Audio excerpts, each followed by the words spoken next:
Davy Crockett had the fastest horse, he had the surest rifle, the prettiest sister, and the ugliest dog in all of East Tennessee. Davy and that old ugly dog and the rest of the family, well, they lived on a farm way back there in Nolichucky County, Tennessee, back when America was young, rugged, and wild, just getting started and stuff. Seems that back in Davy's day, there was a little comet that got lost somewhere up in the universe. It's real unusual because comets are sort of shy little critters, but this one must have been a baby comet. It wasn't very big. Now, you kids, are there any kids you know what comets are? A comet looks kind of like a star up in space, but they're smaller than that, go in a big loop orbit around the sun. And when they get close to the sun and close to the earth, the comet gets something on the end of it, a long, long, glowing tail. Well, this little baby comet must have thought the earth was its mom. Started orbiting the earth till it was shooting over Nolichucky 3 times a day. First to come over about breakfast time when all the kids are waking up and getting ready for school. Everybody knew when the comet was coming because the ground would start to shake. Trees would start to flutter. When the comet would come, roar, shaking everything and knocking everybody out of bed. Very bad if you were on the top bunk. Cereal bowls went flying, orange juice on the wall. People were slipping. It was a mess. It was dangerous. It took till lunchtime to get all that stuff cleaned up. And in the meantime, that comet had orbited the entire Earth. Well, lunchtime rolled around in Nolichucky, and everybody sat down for a bite of that old bologna sandwich when they dived under the table.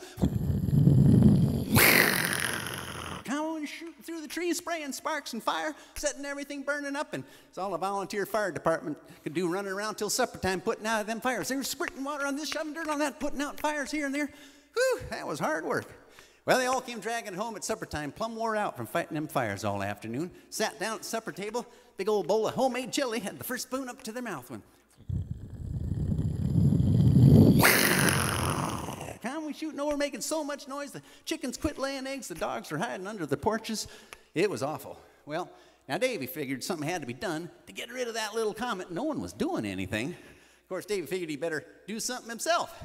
Now, Davy loved to do stuff, but before he did things, he always thought about it first. His favorite place to think was an old maple tree stump in the middle of town. Davy called it his thinking stump. Davy always sat there when he had important stuff to think about. Davy waltzed out to that old thinking stump. He plunked down. He began to think, how do you get rid of a comet? It's a tough problem. Davy started tapping his foot, helped him concentrate a little bit better. Davy sat there thinking and tapping and thinking. Better he thought, the better he tapped, the deeper he thought.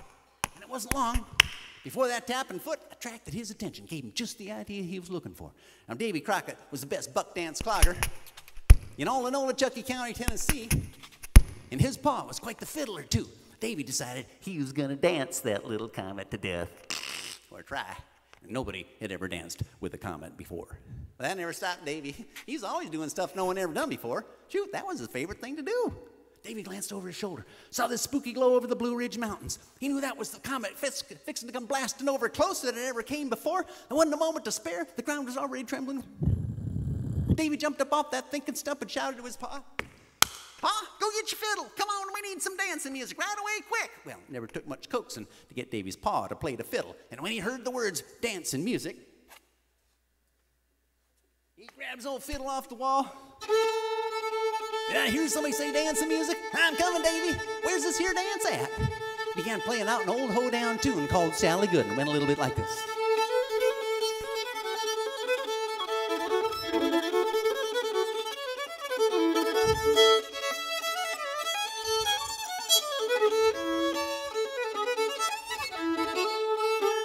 That little comet heard the fiddling down in Nolichucky, came to a screeching, roaring halt in the sky. It started swaying and bobbing and wagging its old tail in time to that music. Davy Crockett ran out in the middle of town and bowed to that little comet.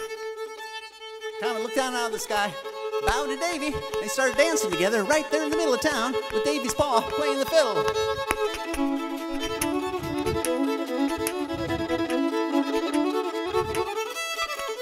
Hey, the comet, they danced all night. Everybody clapped and the moon shone bright. They did buck and wing and a whole lot more. Davy's daddy got so tired he was fiddling on the floor. Fiddle mighty high, fiddle mighty low, better hee-ya-ha, do-side-do. Fiddle fire on the mountain, and before he was through, fiddle every single fiddle to the mountains ever knew.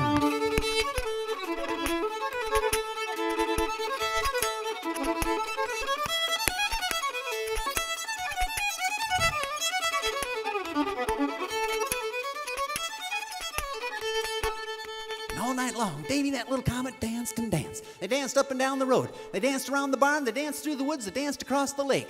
And Davy's pa played every tune he could think of, upside down, inside out, and backwards. Played a couple of them tunes sideways. That ain't been done before or since. And by the time the morning sunshine came peeking over the tops of the Blue Ridge Mountains the following day, that little comet was so tired out from dancing all night with Davy, started sinking lower and lower in the sky.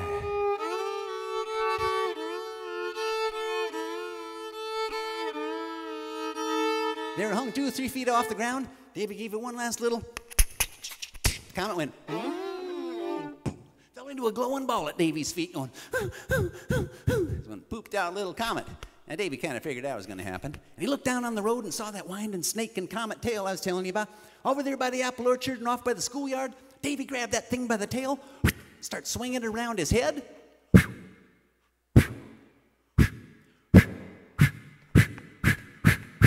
Faster and faster. Everybody ran to get out of the way.